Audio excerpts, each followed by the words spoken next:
Ano po ang self-sponsored visa or self-employment visa? Self-sponsored or self-employment visa, ito yung independent visa category kung saan ikaw mismo yung sponsor ng sarili mo.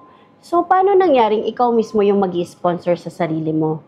Una sa lahat, for you to sponsor yourself, you need to have a professional or business license from the Free Zone Authority. So, from the Free Zone Authority, bibigyan kanila ng professional or business license kung saan doon nakabisa ka. Kaya ikaw din ang may-ari ng business license, so sinusuportahan mo o ini-sponsoran mo ang sarili mo. Ano po ang mga inclusions ng self-sponsored visa? Self-sponsor visa includes, of course, medical, your Emirates ID, at saka yung inyong visa itself. Dito sa Trip Expert, ang self-sponsored visa, marami ring inclusion. Of course, kompletong documents at saka mga papers regarding sa mga business license or professional license na meron ka. Dito rin, parang mag-start ka na ng diretsong business kasi we can give you your company stamp. Okay? Pwede ka rin naming ma-assistihan sa pagdidesign ng iyong logo, ng inyong letterhead, and also your business card. Makakauwi po ba ang ganitong visa? Ano ang mga requirements para makauwi? Of course, makakauwi ka kapag mayroon kang self-sponsored visa. Again, ang self-sponsored visa is mataas na category ng visa and nasa free zone area tayo. So kapag umuwi ka, no need for contract verification, OEC, and your WPS. Magkano po ang self-sponsored visa? May installment po ba? Self-sponsored visa, depende po ang presyo niyan kung ano yung purpose at gagawin mo sa yung self-sponsored visa. Ang maganda niyan, bumisita ka sa aming opisina para malaman namin yung best option package ng self-sponsored visa. And of course, yes, meron tayong convenient installment through Tamara, Tabi, and credit cards.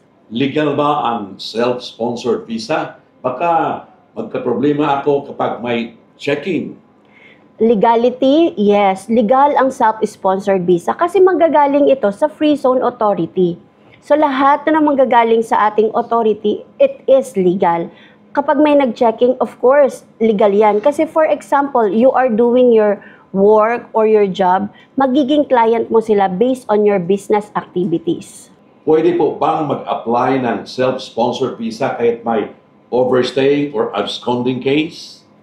Yes, of course. Pwede kang mag-apply. Actually, inaayos yan during the process. Kapag nandun na tayo sa process ng change status, doon magsasend sa atin ang Free Zone Authority na may mga settlement and liabilities na kailangang ayusin yung nag-a-apply and sasabihan namin sila and tutulungan natin para ma-reduce ang kanilang mga liabilities sa ating authority.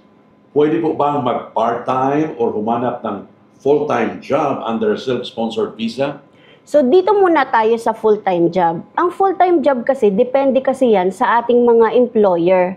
Kung tatanggapin ka na may sarili kang visa. Una sa lahat, of course, you need to ask yung employer mo. Kung talagang tatanggapin ka na may sarili kang visa, and most of the time ngayon, ang lahat ng mga company, ang mga employer, tinatanggap na nila ang may mga sariling visa. With regards to part-time, di ba nga may business activity ang license nyo? So, for example, your cleaner or naggagawa ka ng mga household chores. Sa business activity mo, meron kang cleaning services. So, of course, kapag meron kang mga part-time na cleaning services, hindi na siya magiging part-time. It's legally, client mo na sila. Pwede ba sa ibang lahi ang self-sponsored visa? Of course, pwede ito sa iba't ibang mga lahi, hindi lang ito para sa mga Filipino. Pero of course, we need to mind na merong mga requirements din ang immigration natin tungkol sa iba't ibang mga nationality. Kaya kung may ibang lahing mag-a-apply, better to visit our office para malaman nila yung mga additional requirements. Pwede ko po bang ma-sponsoran ang family ko with self-sponsored visa? Self-sponsor visa is one of the high category of visa, and yes, pwede ka mag-sponsor ng immediate family member mo. Mother, father, mga kapatid, if you have your husband and kids, yes. Pwede po bang kumuha ng self-sponsored visa kahit nasa Pilipinas po ang client?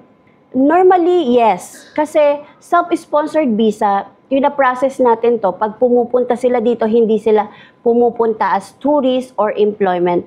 We are giving entry permit for residency. So, yung iniiwasan nating offload is talagang hindi nila mararanasan dahil ang daming requirements if they are coming for tourists. Self-sponsored, we give entry permit for residency.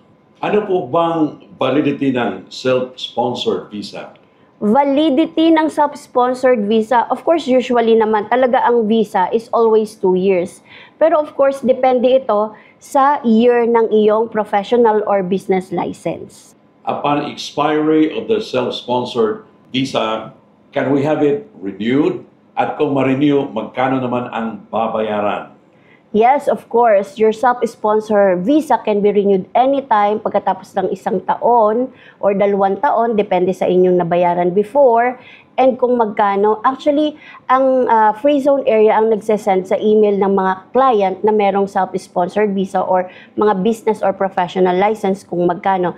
Pero normally, may deduction ito, mas mababa ito ng 1 to 2,000 dirhams.